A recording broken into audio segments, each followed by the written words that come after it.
What up, everybody? Welcome back to the Phantom Frequency Network, where we get into the entire multiverse of pop culture. That's right. Movies, TV shows, music, anime, and everything in between. We discuss it here on the network, baby. So make sure, if you haven't already, click the subscribe buttons, the share button, hashtag more cowbell, so you never miss a single Phantom Frequency dose of dopeness in your feed every single time. And for those of you just joining us for the first time, welcome. We're all about the holiday spirit right now. We started it off with the Guardians of the Galaxy holiday special, which is live on the channel right now. So once this video is done, make sure you go over there and browse through our library and check that out. We have so much more reactions.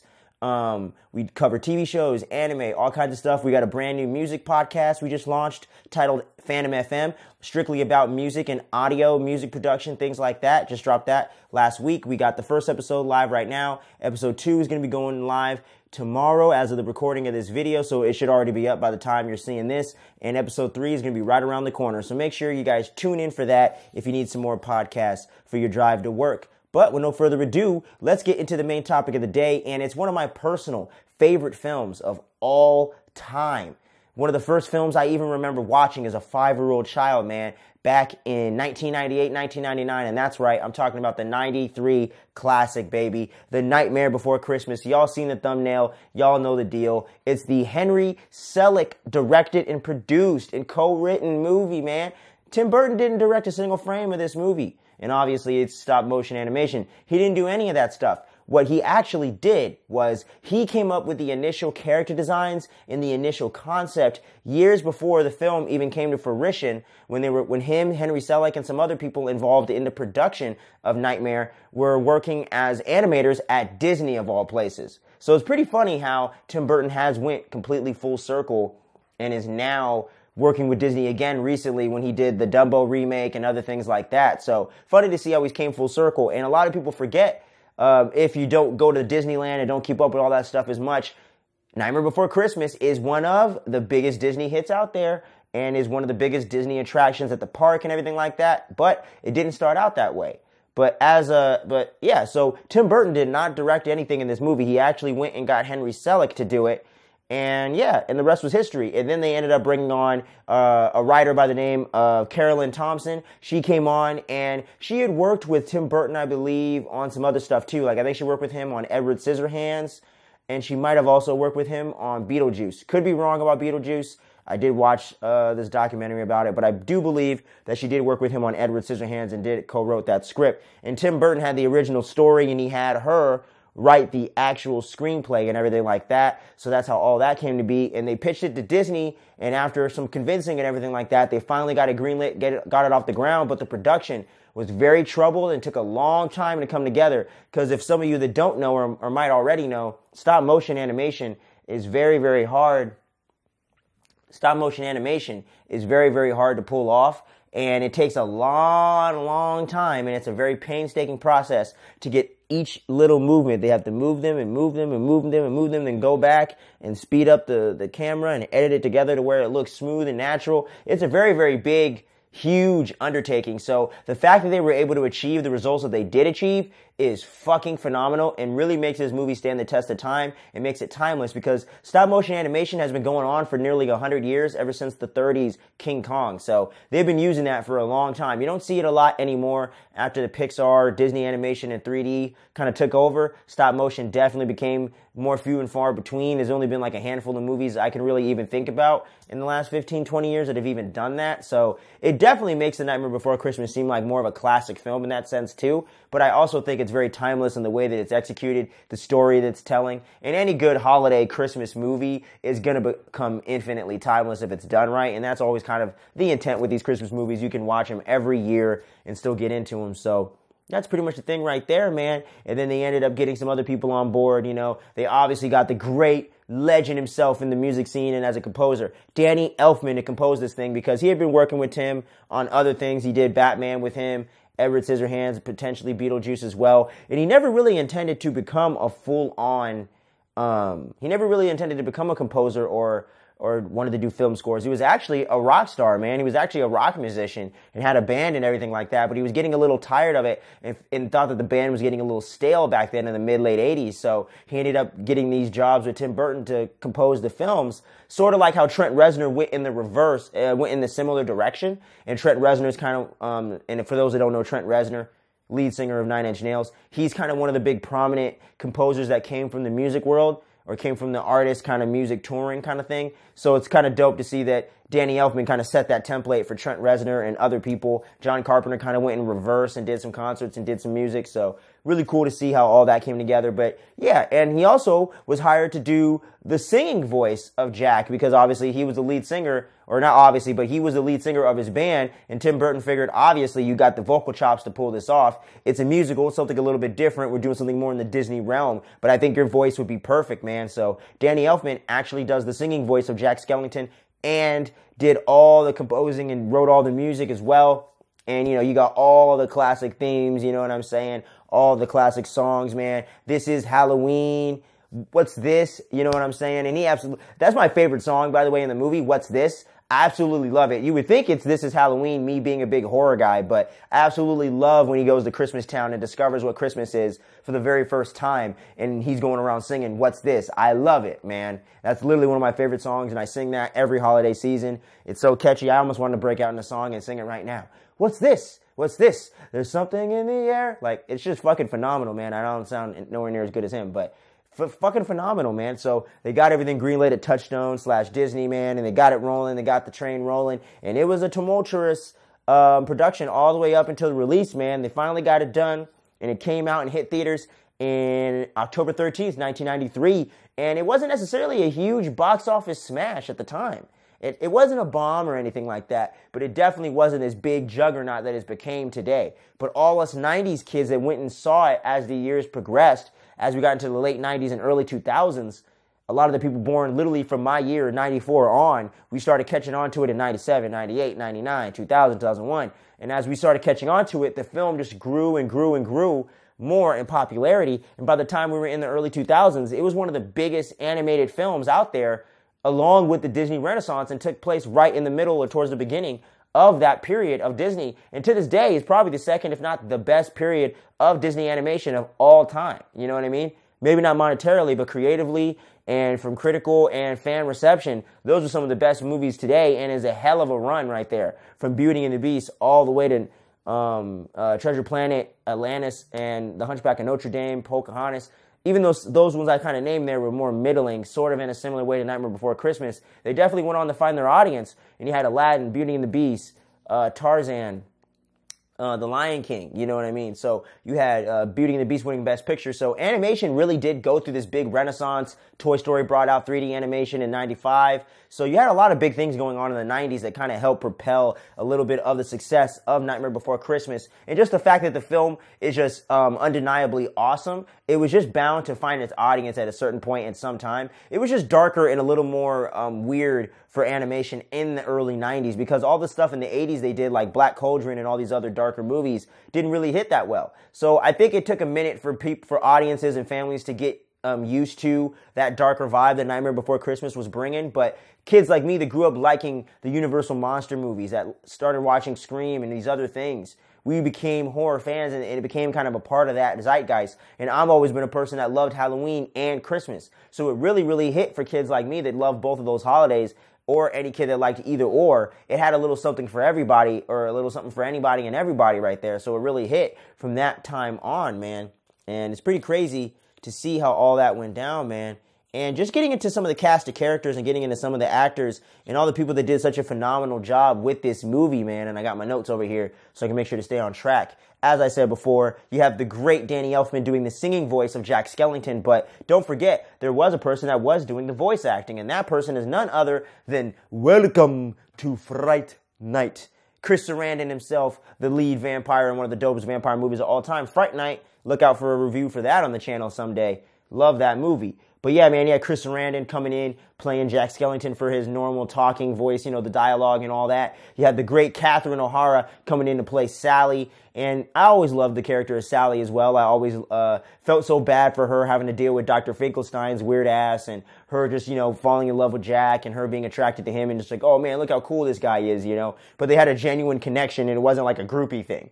And I love the way that kind of came to be in their relationship. And I love the dynamic of Jack Skellington and Sally. They really do work well as a love interest, and she works well as a love interest, and they work well as a couple. And she has her own journey and her own thing that she's trying to do. Find her independence away from her dad or her creator, Dr. Finkelstein. And she wants to go out there and help Jack do what he's doing. And she can see the joy that Christmas brings him. So I really love their relationship and the whole musical number they have on the hill there. It's just great stuff. And that's why, man, freaking Blink-182 threw that damn reference up in I Miss You in the early, about 20 years ago now on their self-titled album. And those boys are getting ready to make a comeback. So it's funny how all that stuff comes back around, man. And Nightmare Before Christmas, it's filmed and screened every year, man. And the Street Food Cinema and Rooftop Cinema Club and all this shit in LA and all over the place. It's playing everywhere all the time. So I love how it just keeps on living, man. Keeps on moving. But don't forget, man, about the rest of the cast here. We got Dr. Finkelstein played by William Hickey. I'm not necessarily familiar with that actor, but hey, he did a great job as this character for sure. And obviously it's a play on Frankenstein. Obviously it's in the name and in the character there.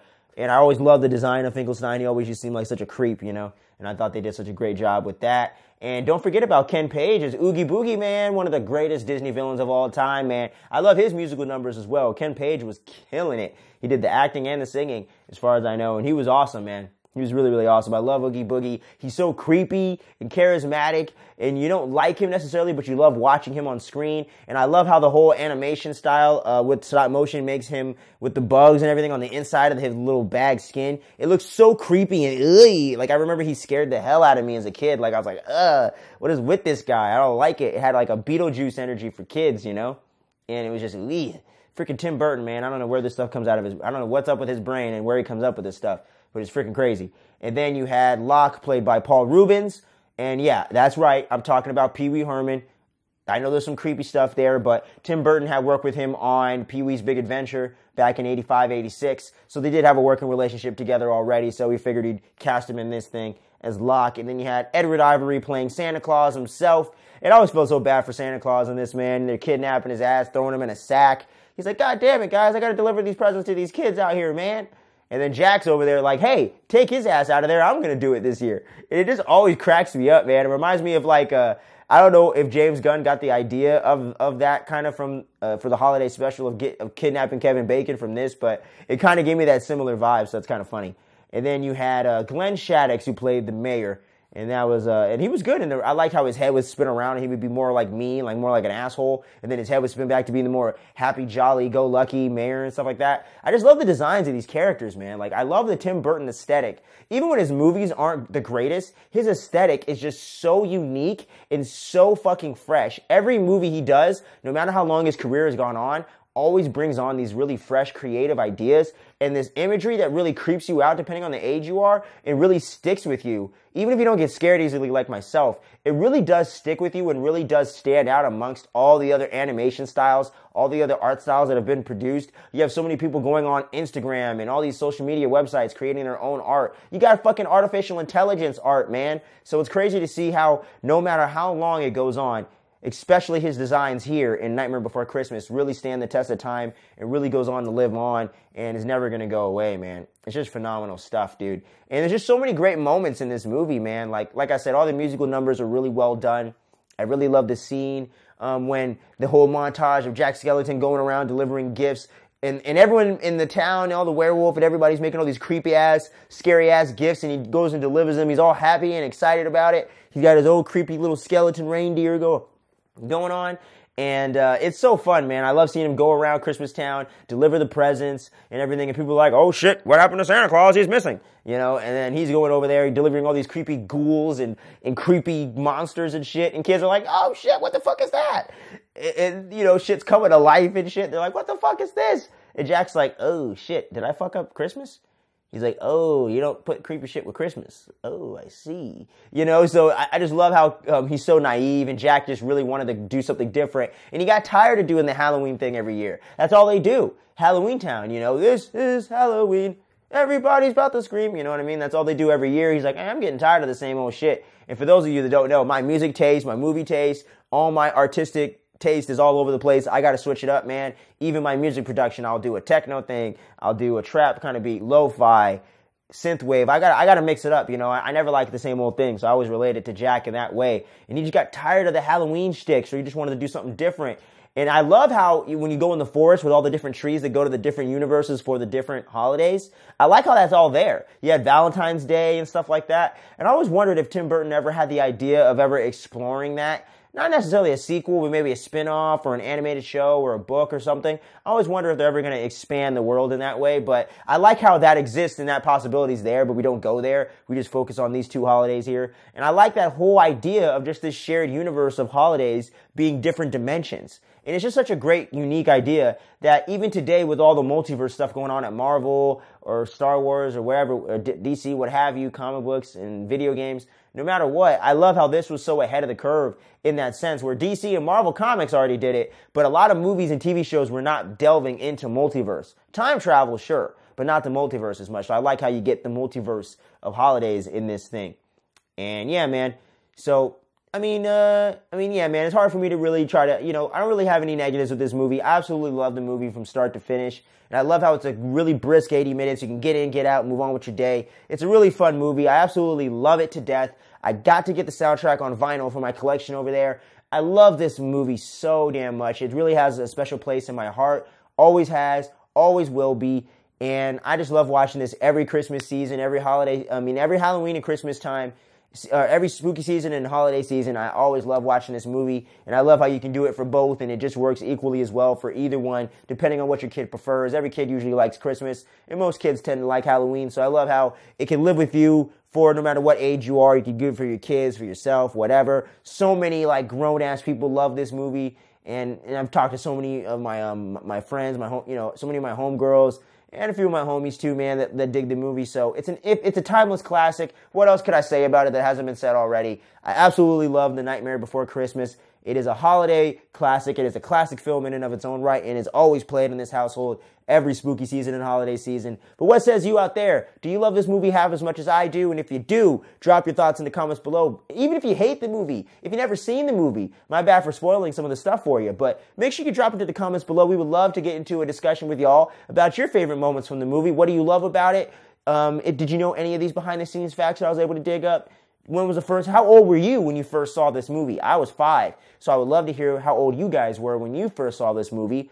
But yeah, man, and as you guys see, we got the table, we got some new stuff going on here, we got a new mic setup and everything for these solo episodes. We're going to be doing some new stuff in the new year, reactions to full-length movies and things like that I got planned, working on behind the scenes to get that going. Got the new Phantom FM podcast we got going right now. And don't you be going anywhere for the rest of this holiday season. We got some more Christmas movie reviews we're going to be doing. We also got our top 10 TV shows, movies, horror movies of the year list that's going to be dropping all between kind of like around Christmas Eve all the way to New Year's Day. We're going to be dropping those. And don't you forget, guys, we're going to be covering The Blue People. We're going to be covering Avatar: The Way of Water. I'm probably going to end up going to see that the week of New Year's. I'm a little bit busy with work and stuff like that. So I don't know if I'm going to really get to it this weekend. And next weekend's Christmas, so I don't know if I'm going to really get to it in time. But depending on how my schedule goes forward with my 9 to 5, New Year's week, I more than likely will see it, and you will more than likely see a review for that during that week. So make sure you keep your eyes peeled for that. And we got a bunch of other content that's going to be dropping as well. So make sure you guys don't go anywhere. And thank you so much for checking this out. We appreciate each and every one of you guys and gals and everyone in between that checks these things out, because without you, this channel would do nothing. It would mean nothing. And y'all mean the world to us during this holiday season, and you really are a blessing. And this show has become a blessing for me and all of us here at the team involved. It really has become a fun, great new thing that we are exploring, and we are going to keep trying to grow this community and keep trying to grow the channel and keep growing with y'all. And we're just so thankful to have you. And for those of you having a harder time during this holiday season, we're there for you. We're here for you. Make sure you reach out to us on social media, whatever. You know what I mean? We're always there to shed that positivity, to shed that light of positivity your way. So make sure you're looking out for your loved ones. You're sticking together with your friends and family for the holiday season. Stay safe out there. And until we see you guys again, make sure you stay tuned. You don't sleep. Much love. Merry Christmas and happy holidays, everybody. Peace.